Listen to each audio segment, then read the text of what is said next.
personal. I got you. Boker Tov, everybody. So this week's parasha is Bishalach, a very famous one because it has the very first instance of a specific song, and that song is Shirat Hayam. But instead of talking about the Shirat Hayam, I want to talk about two particular moments of faith that occur within this parasha.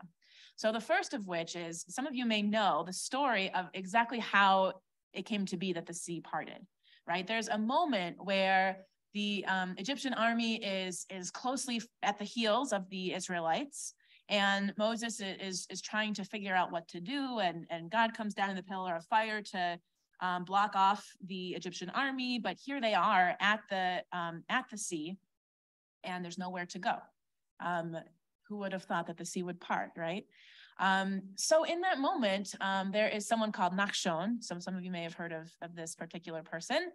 And there's a midrash that says that he took action in that moment of indecision. He took action and he stepped into the sea, and it went up to his ankles, and then it went up to his knees, and then it went up to his hips, and then all the way up to his nose before finally, God came in and Moses came in, and they got the sea to part, right? So the absolute faith that it takes to actually step into the water, because you don't know what's going to happen. You see that Egyptian army close behind.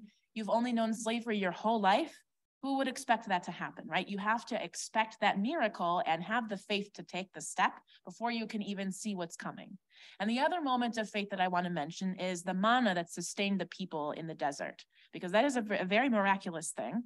And so the moment when this first happened, the Israelites didn't quite understand how it was all going to work. Keep in mind, they've been in slavery their whole lives. This is their first opportunity to have that trust and to really observe the Sabbath without fear of retribution, because a slave doesn't really have control over their own schedule and over observing the Sabbath, right? But here they have their first moment of real freedom. That first taste is the manna, right? That's their first taste of freedom.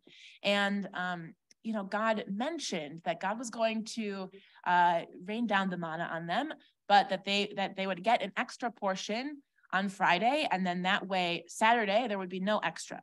Some of them didn't realize that would happen, and so they came and they're expecting more, right? But then they have to realize and trust and have the faith to know that what they already took is going to be enough. So it takes faith, and it takes a little bit of planning and trust in order to put everything together and experience that taste of freedom.